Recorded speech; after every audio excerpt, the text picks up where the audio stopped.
Hi, everybody. We've got Rikesh Patel, founder and creative director of WeTheSeeds Art and Engagement Agency.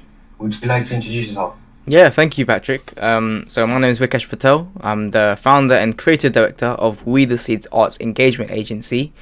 We're based in London, UK, and we're in public arts engagement agency. That means we're an arts marketing and management agency.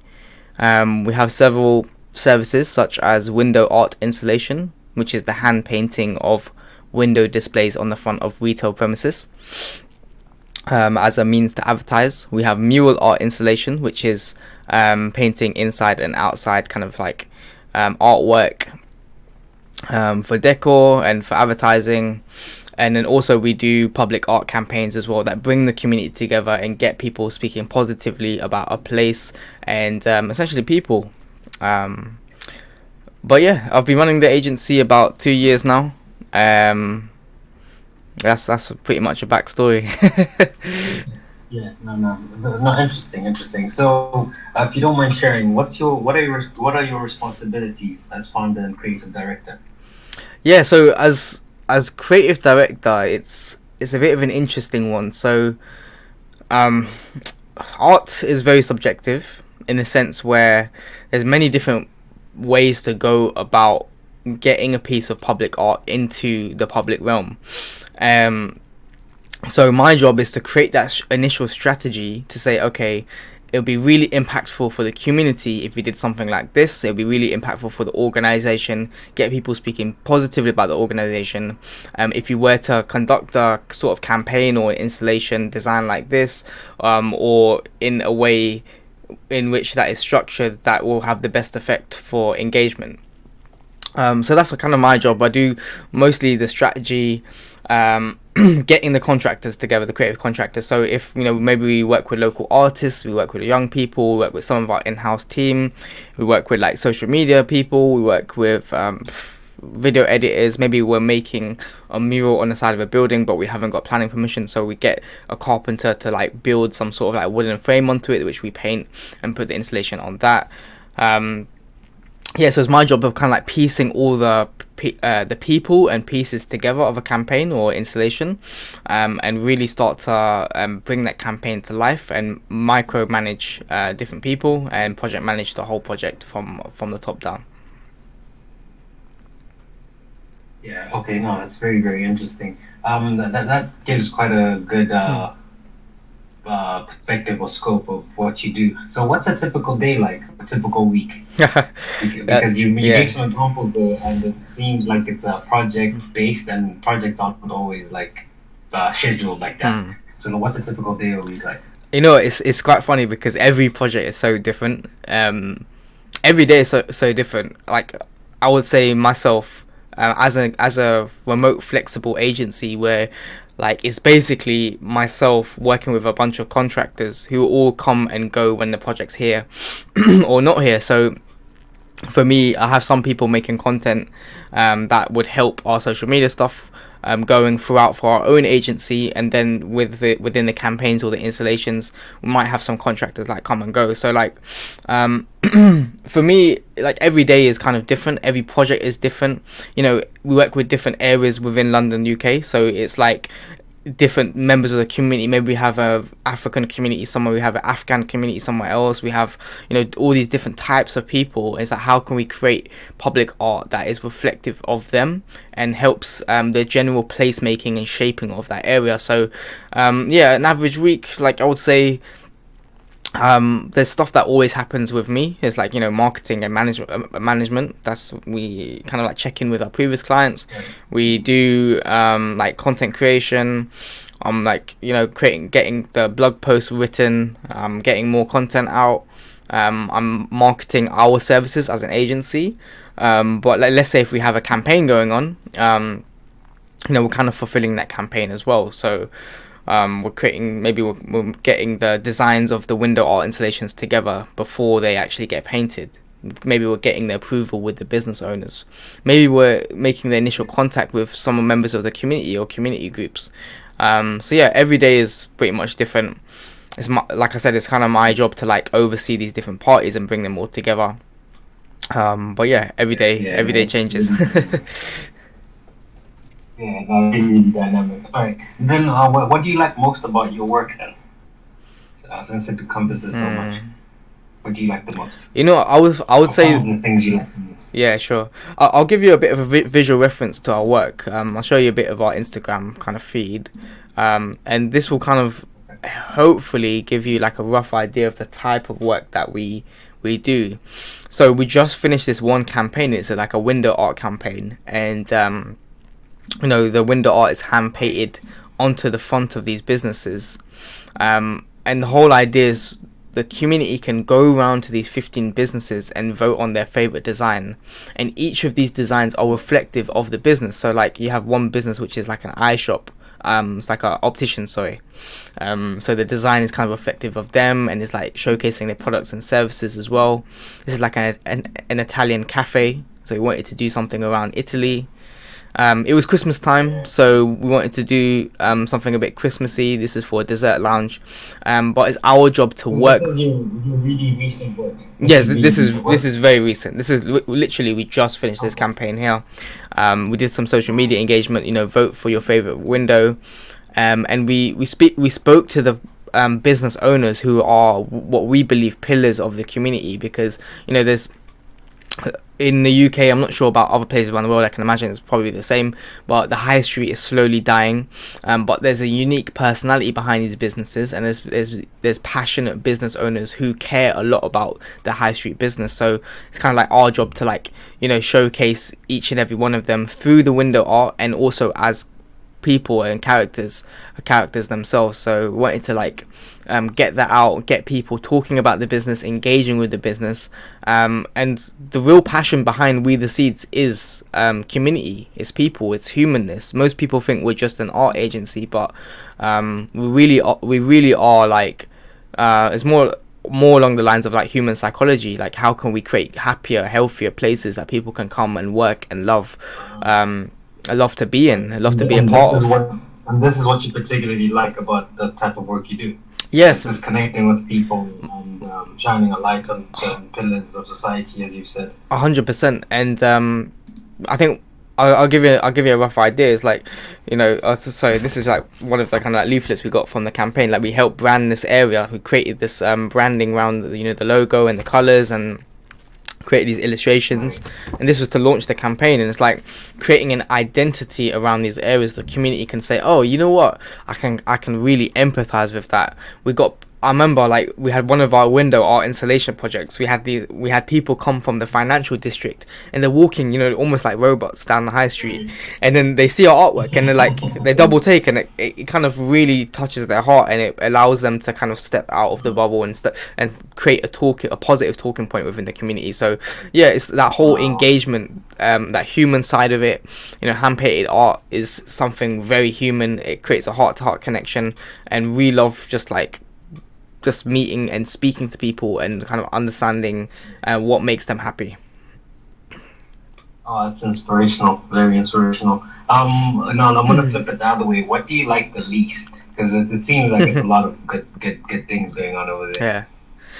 Like any business, I can tell you it's a lot of work. A lot of work. And it's not with an arts engagement agency. I can't speak on other arts engagement agencies, obviously, but with this one, everything, because it's so like, okay, for example, if you had, I don't know, like, let's say an IT company, it's like, okay, got three packages, you pick one package, one's $200, one's $500, one's $1,000, and you get this in the package.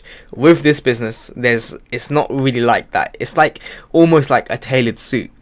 The client comes to us with a problem. They want to connect with the community in a certain way, and we say to them, okay, this might work well for you, this might work well for you, we can add these things onto your package, let's say. And it's all almost like very bespoke. So with any sort of bespoke creation, there's a lot of kind of back work that needs to be done. There's a lot of like clarity that needs to be gained from the client, so that whether that be through email or telephone calls and stuff like that. And art itself is very subjective. We have designs, most of our designs, like, look pretty much like how they will be installed when we create the digital like mock-up version of the design.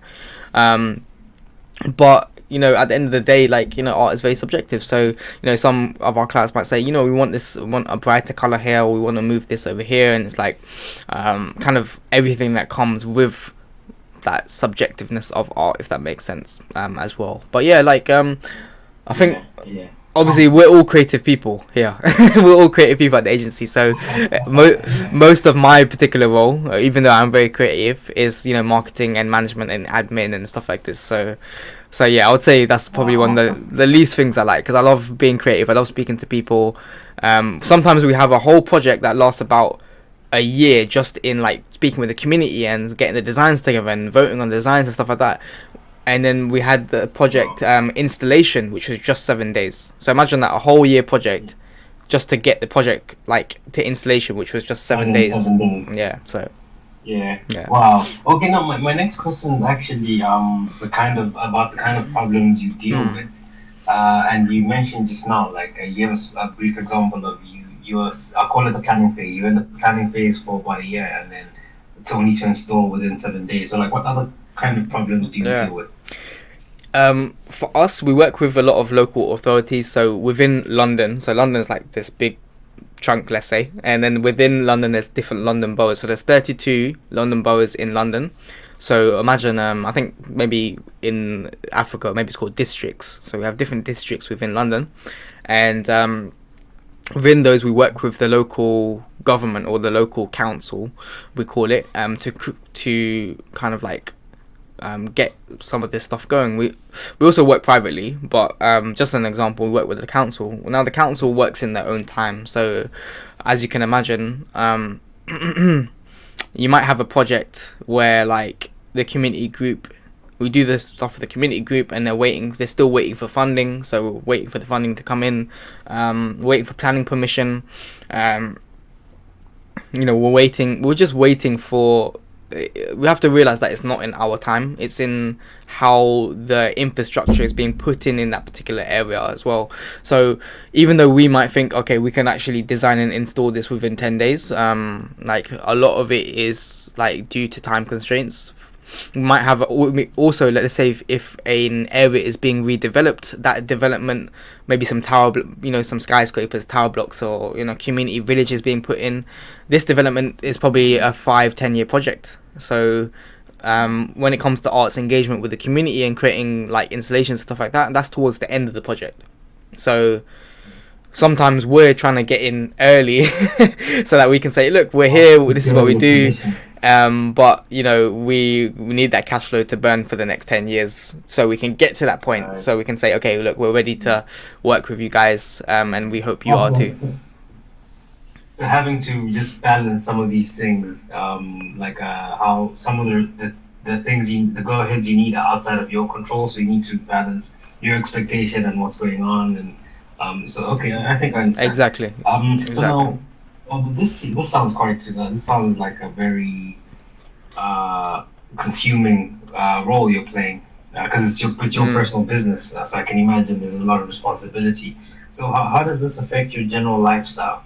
I mean, in the early days of the business, so I founded this agency 2 years ago as an agency. For 5 years, we were working as like doing design stuff and branding stuff. But as within the last 2 years, we're like a public arts agency. So for the first year, it was quite hard. Like there's a lot of stuff to be created, especially as a founder. Like making your website, getting illustrations, getting the copy in the website. I didn't even know what a copywriter was. Like when I first started the business, start networking, trying to get find contracts and networking with the right people, town centre teams, and finding retail businesses, stuff like that. So yeah, like I think towards the start of the business it was quite perilous. Ended up doing a lot of things that maybe it's not on the tin. You didn't set out to do these things, but yeah, I mean even now there's still a lot of things to be done. Like I said, it's not like a structured business. There's 3 packages and this and this. So but it's getting a lot clearer, which I'm very grateful for. In a sense where, okay, we've done a project like this Chingford Mount area project before, so there's 15 windows here. We may have another client that said, listen, I've seen your shrink for amount project, we want to do something similar, what can you do for our area? Our area is made up of this type of people. Instead of the social media campaign, we want something like this. And we can say, okay, cool, because we've done something like this before, let's create something for you guys bespoke. Yeah. Right. Oh, okay. So in the past, it was a lot more consuming. Now it's still consuming, but you walk those walks, so it's quick now. Like you can get things done quickly. There's more structure. Yeah, 100%. There's a lot more structure. Like we work on the cloud as well. Most of our meetings are like remote. But yeah, a lot more structure now. I'd say it's probably shaved off about 45%. We're probably about 45% more efficient from year one to now. But yeah, I'd say still a lot. Yeah, no, that's fine. That's fine. So I actually wanted to ask, where does your organization sit in comparison to other agencies? How are you guys different, or are you just like another one of? Not to say there's anything wrong with being just another one. Yeah, of course. But like, where do you sit as WeTheSeeds? Yeah, some of the best businesses as well are just another one. But yeah, like within this space, it's quite a small. I wouldn't say like a small space.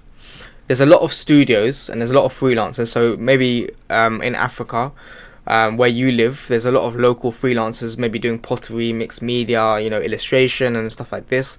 And maybe these people will get a project within public art. So we have that bank of people. We have freelancers who then come together as a collective into like a studio. So we have people like this. We have other agencies. So some of the other agencies contain like installation agencies. So one just for murals, one just for sculptures, and one's whatever to get in the public realm. And then we have like, there's a few similar agencies to us, but maybe they just do things across boards. So they do sculpture, they do basically everything. Our agency is just focused on engagement through the services that we offer: window art, murals, and then campaigns. That's it basically. So we're completely engagement focused, offline and online. So we create, you've seen some of the social media stuff, but we create that campaign that is online on the one hand, and then offline so that people can experience and talk about it within the public space as well. And then obviously we do things to then bring that conversation online through the campaign service. With the installation service, we're one of the leading suppliers in the UK, I like to think, of window art advertising, which is hand painting retail windows with advertising media. So that's something to be quite proud of. We sometimes put that as part of the campaign. So for example, this window art trail, but it can be used as just a bespoke installation as well, just to advertise. So we do that throughout the year as well. Yeah. Oh no, interesting. Very, very interesting. So I want to talk about trends. Are there any current issues, trends in the field that you think would be interesting to just the general listener?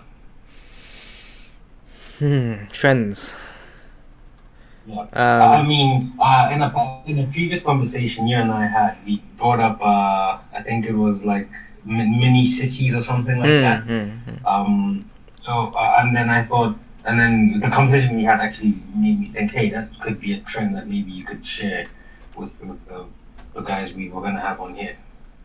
Yeah, so I mean, like in terms of also like new developments. Do you mean? Is that what you mean? Like developing emerging spaces? In the industry, you guys are into engagement, you're into like projects that are around engagement. So in our conversation, we talked about how the way cities are set up might change, and then how your companies like yours can be used to communicate that change.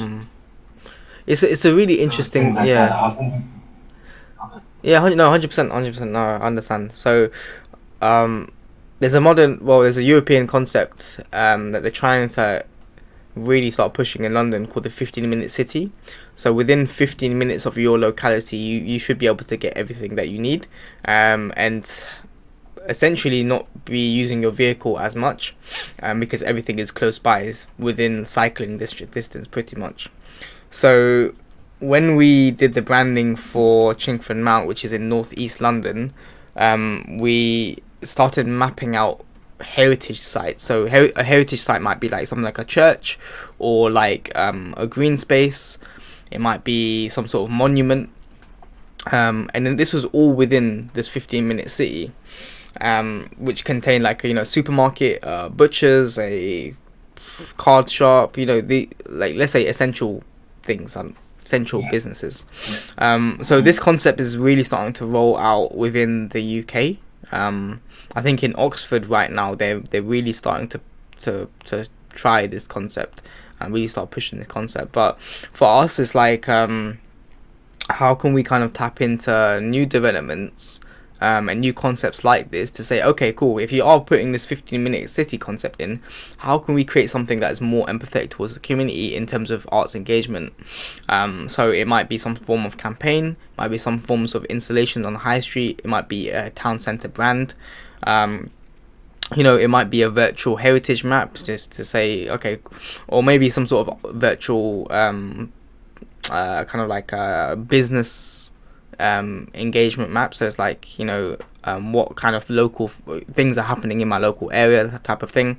How can I find out more about what's going on in my local 15-minute?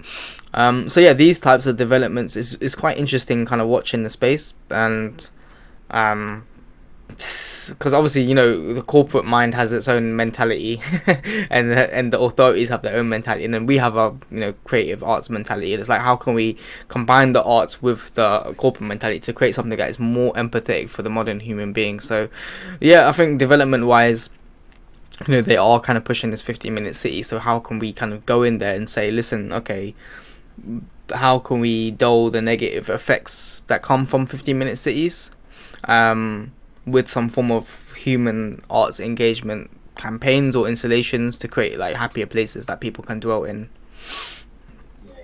Yeah. No, fair. I still thought that was really interesting. Thanks for sharing there. So I'm just gonna go back now, and just ask a few background questions. So how did you become interested in this field?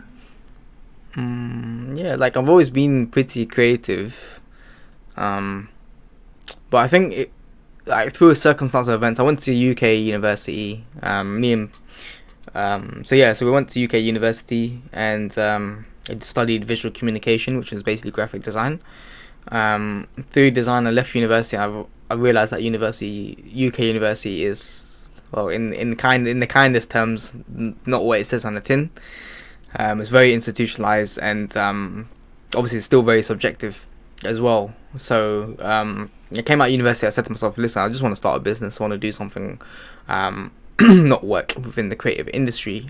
So we did some like freelance branding stuff. We did social media, we did website design, brand identity, and then 2 years ago founded the agency. So kind of like always liked being creative, and I always liked drawing, and I always like performance and stuff like this. But I think the big piece of mentality that changed my mentality as a creative person was that, like, I realized that other people are just as creative as I am, and if I was to be that person that brought all these like beautiful creative minds together as one, it would just create something like super duper creative, and like people can love and enjoy this thing that is a lot bigger than just one person. So let's say on that previous campaign that I was talking about in Chingford Mount, there's probably about 20 plus creative people working on it. That's 20 plus creative minds working on one single thing. When you look at the works of, let's say, Banksy, Banksy to me is a really smart guy, really smart guy, because it's not so much about his message, because sometimes the message is there and the message is quite straightforward, but it's about the medium that is in. And because he's so flexible in his medium, he's so flexible in his communication. So for example, like, let's say if you got one piece in like a spray paint kind of style, maybe you got something in another style, maybe you got something with like, it looks like pastel, it looks like crayon, but the way that he's done it is like, maybe it's like an advertising style, and this kind of way of communication, not a lot of artists can do that, like singular artists can do that, because obviously artists are very much fixed to their own style, fixed to their own medium. So being so fluid in that made me want to start an agency. Well, him being inspired by people like Banksy being so fluid within their creativity made me want to start an agency, because the power of utilizing different methods of communication allow you to communicate to your end community human being so much stronger. And Oh, yeah. Okay. And then would you say how do other people end up in your position? Like how did your peers that are also say running agencies or doing something similar, how did they get into their position? I mean, I'm just trying to understand whether most of them walk your path and then end up there, or there's another path that people take and then end up there. I believe everyone's yeah. So yeah, no, go on. From what you've seen, from your yeah, experience. sure. I believe everyone's like a unique individual. Everyone's destined for their own journey. Everyone's on their own path, and it's like, my biggest piece of advice is like, never try to like follow in concrete another person's footsteps, because most likely you might get to where they're going, but it might not be meant for you. You might be meant for something greater, or you might be meant for something much different. But definitely within this, I've kind of like, on the one hand, I would say I kind of fell into this, but if I think about how I got there, it's not like I woke up one day when I was really young and thought to myself, yeah, let me create a public arts agency. It's and then let me try and go get that. It wasn't really like that. It was more like, if I think about how I got here, it's more about like following your intuition and following your feeling and following, being inspired and utilizing, trying to understand what you're passionate about and what inspires you as a person. So for me, let's just break this down. So for me, it was more like speaking to other people. I realized that like the human kind of psychology and the nature of people, I really like that interaction. When I'm by myself, I'm just like mad lonely in it. So like I love having that kind of human connection. Another thing, I love being creative as well. When I first kind of got into this, I looked at window art advertising, and when I saw this hand painted windows, I thought, you know what, that's crazy, because for the first time ever, you can walk down a high street and see a piece of art that's not been placed on a wall where you need planning permission and where you need a lot of money to get this up, a lot of time to get this up. Window art, we can put it up in a day, and it's like walking down the high street, and then like the types of people that stop and like interact and engage with it. It's like yeah, it's just kind of like being inspired by that. So my biggest piece of advice is like, follow your own journey, find out what you like and what you don't like, and there will always be a means, there will always be a space for you, because the world is waiting for you to fill that space for you, if that makes sense. It's not waiting for you to fill a space that is meant for another person, so that you can be just like that person. The world is waiting for you. So like, my biggest piece of advice, just keep following your feeling, keep following your intuition, keep being inspired, and you'll always, I think you'll always be at that place where you're supposed to be, basically. Yeah. Awesome. I like that a lot. Thank you so much for sharing some of your personal stuff as well. Yeah, no. I think we're basically done. So I'm just gonna wrap it up with one last question. Sure, go. If you were to do it again, would you follow the same career? That's a funny question, because like right now, this is, well, for the last 2 years plus, let's say 7 years in total, including like foundational years of like getting clarity and doing like the social media stuff and the branding stuff to get into this. It's like, this is like all I know. This is like accumulation of my learning. You go to school, you go to university, and you finish school, and like, this is everything that I know. This is like the accumulation. This is like, I feel like I'm at the height of my learning right now, to only get higher in this learning. So I mean, no, because I have have complete faith that this will take me onto maybe the next thing, or it will inspire me to create something that is more impactful and more engaging. And I think the work we've done just really speaks for itself. I don't want to sound big headed, but like, you can't get stronger engagement than the human connection. You really can't, like, through arts basically. So through the artistic medium, but let's say it's hand painted, window art or street art or stuff like that, that visual form of communication, you can't beat it. And the amount of people's lives that we've seen that has just completely inspired and uplifted, and they feel more motivated being part of a place that has these things in it, it's just like crazy. So I was speaking to you earlier, I was like, sometimes, some days when I think about I have to do emails and whatnot, I'm just like, oh, I don't want to get out of bed. But when I think about, doing this for other people, and other people have some form of benefit from what I do, I'm out of bed straight away. I'm like, yeah, you know what, I need to get this done because other people are relying on me to do this. So it's a very fulfilling job for me. And I don't see myself going about this in a different way, because like I said, I know this will take me to the next piece of my learning. Yeah. Oh man. Okay. Thank you very much, Rikesh Patel, No worries. founder and creative director of WeTheSeeds. Yeah. It's been a pleasure, man. Speak to you soon. Thank you.